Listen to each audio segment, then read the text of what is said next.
Welcome to the Therapy for Black Girls podcast, where we discuss all things mental health, personal development, and all the small decisions we can make to become the best possible versions of ourselves. I'm your host, Dr. Joy Harden Bradford, a licensed psychologist in Atlanta, Georgia. To get more information and resources, visit the website at therapyforblackgirls.com. And while I hope you love listening to and learning from the podcast, it is not meant to be a substitute for a relationship with a licensed mental health professional.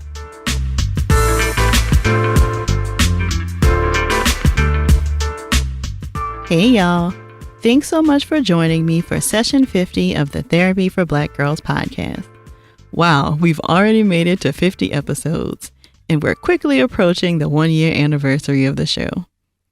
Today, I wanted to spend some time talking about an issue that has seemed to come up a lot in conversations in the tribe.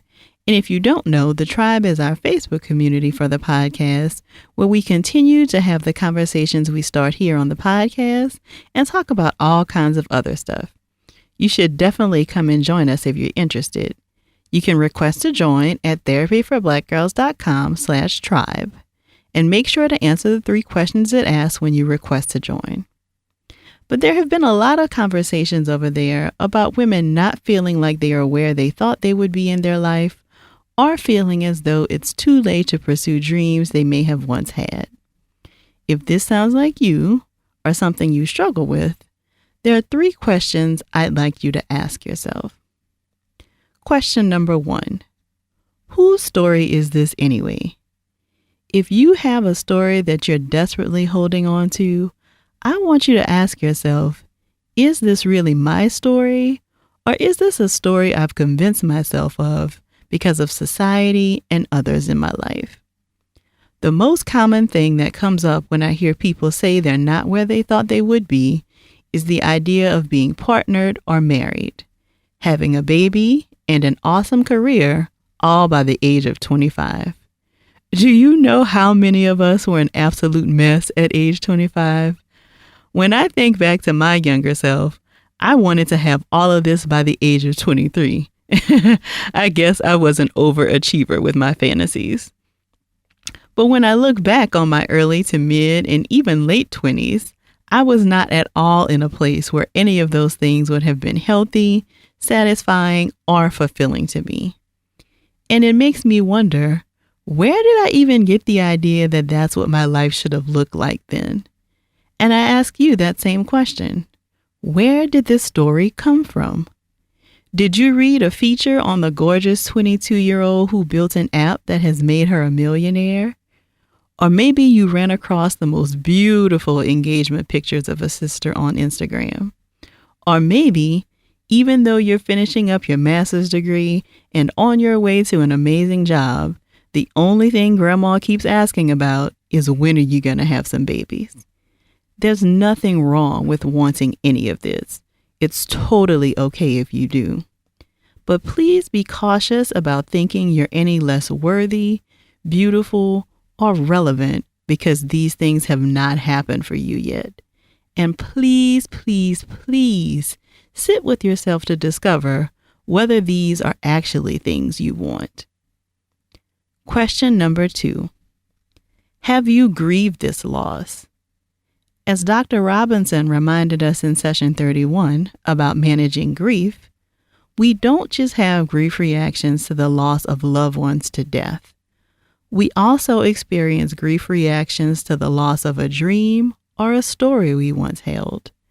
So if you have been holding on to this idea of who you would be at 25 and you're now 30 and your life looks nothing like you thought it would, there's probably something that you're grieving. What is it? Have you processed and made peace with the idea that this dream you held on to for so long did not come to fruition? What would it look like for you to do this?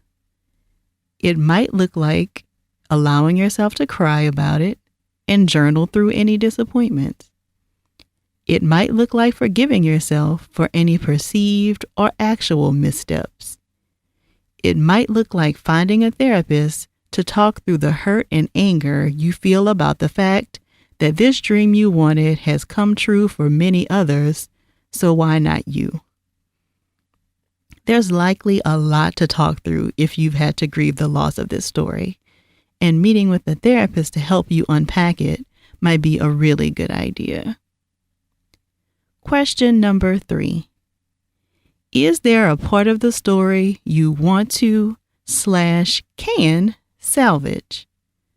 So you thought you'd be at a certain place right now, but that hasn't happened. If you've sat with yourself and figured out that this is actually your story and you'd like to pursue seeing it through, what happens next? Are there things that you've neglected that you can now put some energy toward?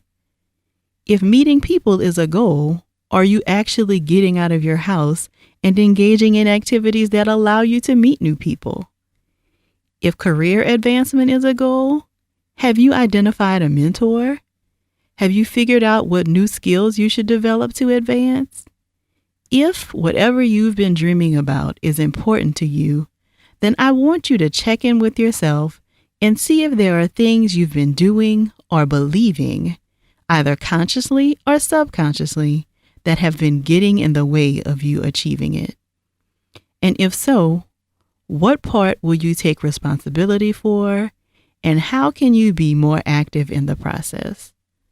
Fulfilling dreams is not a passive process, so it will definitely take some work on your part.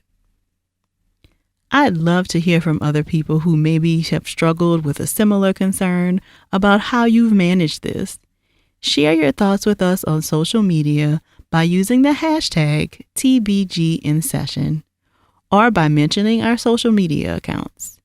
You can find us on Twitter at Therapy4BGirls, and you can find us on Instagram and Facebook at Therapy for Black Girls. Before we wrap up today, I'd like to again extend a huge thank you to the students, staff, and faculty at the University of Miami for having me as the keynote speaker for their Whiteley Women's Leadership Symposium this past weekend. I had an amazing time spending the day with you all. If you have a program coming up on your campus and would like to have me participate, please feel free to send me an email with details to info@therapyforblackgirls.com, and let's see if we can make it happen. If you're looking for a therapist to work with in your area, check out the therapist directory at therapyforblackgirls.com/directory. I also realized that I never announced here on the podcast that every Thursday at 12 noon Eastern Standard Time, I'm live on both Facebook and Instagram for a chat I call 3 for Thursday. During these chats, I share 3 pieces of information with you that I think will help you to get your life together. And there's also time for you to ask any questions you have about general mental health topics. Last week, we discussed 3 tips for dealing with difficult family members. So if you missed it and still want to check it out, head on over to the Facebook page and you can find it there. And please make sure to join me this Thursday if you can.